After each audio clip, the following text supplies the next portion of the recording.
The Chargers are heading into what looks like one of their most critical offseasons in recent memory. Look, when you dive into their situation, they're sitting on a decent chunk of cap space, and they've got quite a few players who could test the free agency waters. Now, some of these guys have put in serious work for LA, and they might get rewarded with new contracts. But let's be honest, some of these players have probably played their last snap in powder blue. What makes this whole situation really interesting is we've got Joe Hortiz taking his first real swing as GM with some actual money to spend. And here's what's fascinating. Last year's moves, pretty clever, caught a lot of people off guard, but that was all about patching holes. This year is different. They're not just fixing problems anymore, they're looking to build something bigger on that foundation they laid down. Speaking of building, the Chargers can't just throw away the pieces that got them here. Look, bringing in new talent from the outside is great. Every team needs that fresh blood. But let's think about this for a second. You've got guys in that locker room who already understand what you're trying to build, who've been part of laying down that foundation we're talking about. What's up, Chargers fans? Welcome to the NFL Playbook Chargers. If you're new here, don't forget to hit that subscribe button.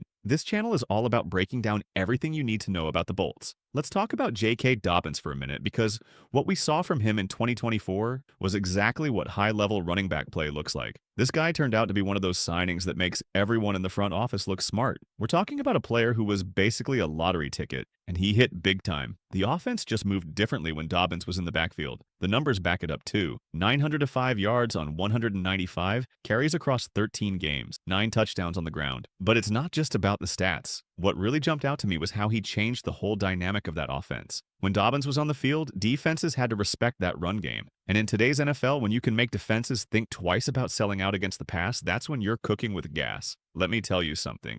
These kinds of value signings, where you get this level of production, that's how you build a contender in this league. Just an absolutely phenomenal return on investment here. Listen, Dobbins had himself quite the bounce back year, no doubt about it. But here's the reality of the situation. There's still that injury history hanging over his head. Other teams, they're going to look at that medical file, see that IR stint from 2024, and they're going to hesitate. That's just how this business works. But the Chargers have seen what he can do when he's healthy. They know how to manage his workload, and they can probably get him back on a deal that makes sense for both sides. We're probably looking at something a bit sweeter than what he got last year, but still team-friendly.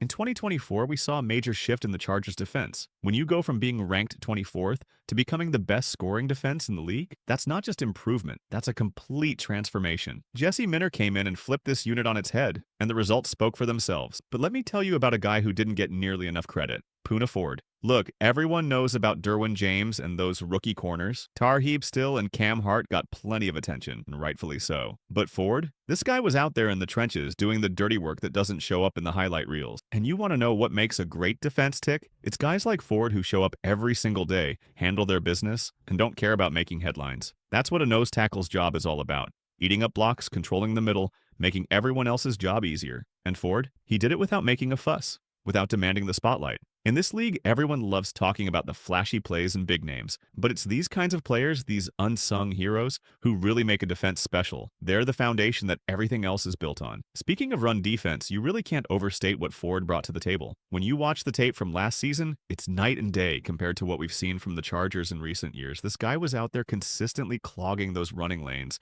making life miserable for opposing backs. You know, it's funny, we're sitting here talking about Ford, but we can't forget about Teair Tart. This guy comes in during the late summer, practically right before the season starts, and turns into an absolute force on that defensive line. That's the kind of late signing that makes scouts and GMs look like geniuses. When you had Tart and Ford working together on that interior, man, that was something special to watch. They complemented each other perfectly, and the results showed up every single week. The beautiful thing here, and this is what makes it such a no-brainer, is that like Ford, Tart isn't going to command some crazy contract that breaks the bank. The Chargers will likely re-sign more than 3 of the team's impending free agents. Quite frankly, the team has to re-sign more than 3 to be able to field an entire roster next season. However, the Chargers would survive if they had to replace any of the other impending free agents. That includes the biggest free agent of all, Khalil Mack. Mack is by far the most impactful Chargers free agent, but the team doesn't have to re-sign him. While he was still great in 2024, regression is finally starting to settle in with Mack, and the last thing the Chargers need to do is overpay for past performance. If the Chargers can re-sign Mack at a reasonable price, then great. It is a smart move to make. But if that is not possible, the Chargers don't need to move mountains to get a deal done.